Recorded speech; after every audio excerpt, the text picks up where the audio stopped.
Vă salut, dragilor! Fiindcă tot am vorbit pe tema fructelor în câteva articole de pe site și în cărțile mele și faptul că se consumă o cantitate mică de fructe.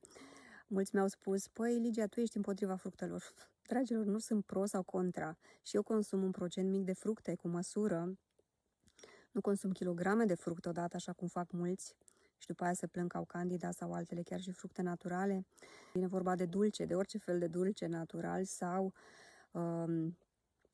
sub formă de miere sau fructoză, totul cu măsură, întotdeauna cu măsură. Asta este regula care trebuie aplicată tot timpul și nu numai în privința alimentației, ci în toate lucrurile pe care le facem.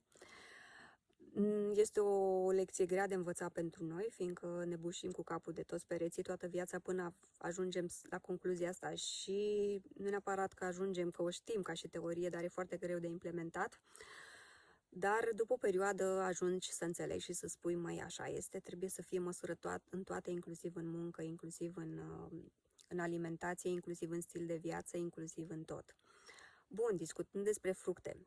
Dragilor, dacă voi considerați că un anumit procent de fructe este ok pentru voi, nicio problemă, consumați, nu trebuie să-mi dați mie raport, nu trebuie să vă simțiți vinovați. Dacă vouă vă face bine acel procent mare sau mai mic de fructe, nu este nicio problemă, consumați și vedeți. Trebuie să înțelegeți că nu există o alimentație fixă pentru toată lumea, așa cum spuneam din 2006 pe site-ul meu și în 2009-2010 în prezentările de sănătate și din 2010 cele 9 cărți scrise, care iese acum în curând, în septembrie-octombrie 2024, de asta spun 9 cărți, în privința alimentației, am menționat peste tot. Nu este nicio alimentație fixă, nu există o alimentație fixă și ideală pentru toată lumea. Depinde de tiparul genetic al fiecăruia. Dacă pentru o persoană alimentația vegetariană funcționează, alimentația raw-vegană funcționează, alimentația raw food funcționează, ovo-lacto-vegetarian, dar alimentația tradițională cu un procent mare de produse din carne sau produse animale. Alegerea este a fiecăruia. Voi știți că eu niciodată nu am scos ochii nimănui. În ochii mei toată lumea este egal, nu contează ce consumă și ce stil de viață are. Pentru mine aceste etichete nu înseamnă nimic. De aceea nici eu nu am nicio etichetă și niciodată nu îmi voi pune o etichetă. Fiecare alege ce stil de viață, ce alimentație are și singura mea rugăminte este să-ți alegi foarte bine sursele, adică să ai o sursă bună de fructe, de legume, de produse animale, o sursă curată. Nu trebuie să-mi dai mie raportul că ce-ai mâncat, că aoleu, că am greșit, că important e să nu te învinovățești chiar și când greșești și să mergi mai departe. Să ai răbdare cu corpul tău, indiferent ce alimentație ai. Și dacă ai o alimentație tradițională cu multe produse animale, ok, consumă și din când în când produse mai sănătoase sau câte o rețetă raw food sau un preparat vegan sau... Asta e tot ceea ce am făcut din 2009 când am început activitatea mea în România pe această temă și până în prezent. Eu am îndemnat oamenii, în special cei care mănâncă tradițional, să-și amintească și de aceste rețete. Și foarte mulți au făcut pași foarte mari spre așa ceva, spre o alimentație mai bună și și-au schimbat, nu radical, și-au schimbat cât au putut stilul de viață și e foarte bine, adică i-am felicitat, am spus bravo, ok.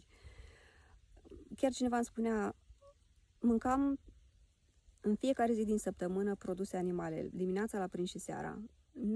Niciodată nu aveam o cantitate foarte mică de crudități și legumele pentru mine însemnau cartofii și orezul. Cam atât. Astea erau legumele din alimentația mea. Și aia erau cartofi prăjiți. Dar am ajuns să mănânc doar 3 zile din săptămână produse animale. Wow! Felicitări! Deci pentru mine e un lucru nemaipomenit.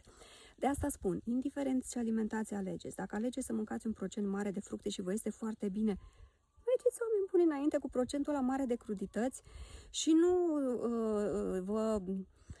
să vă stresați gândindu-vă la faptul că aoleu, pe Ligia a spus că, uite, fructele fac rău. Procentul mare de fructe, în general, face rău la marea parte din populație. De ce? Fiindcă marea majoritate avem probleme cu pancreasul, cu ficatul. De ce? Acestea se îngreunează primele. Și cum am zis, dacă vouă vă priește, mergeți înainte și consumați un procent mare de fructe, puteți mânca 100%, doar că alegeți-vă foarte bine sursa și căutați să fie fructe cât mai naturale, crescute în zone mai puțin poluate, ceea ce nu prea mai există. dar cel puțin să fie coapte în bătaia soarelui și lăsate să se coacă pe copac sau în tufișul lui de coacăze, cum ar veni, sau de zmeură. Lăsați-le să se coacă complet și după aceea consumați-le. Să le mestecați foarte bine cu enzimele digestive, fiindcă și asta ajută foarte, foarte mult în procesul de digestie. Și veți vedea că veți consuma un procent mai mic și vă veți simți la fel de bine, deci nu trebuie să consumați cantitate foarte mare ca să vă simțiți bine.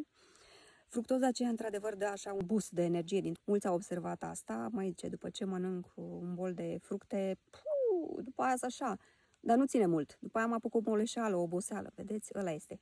E un soi de energie și după care corpul devine obosit, fiindcă caută să proceseze acea cantitate mare de fructoză.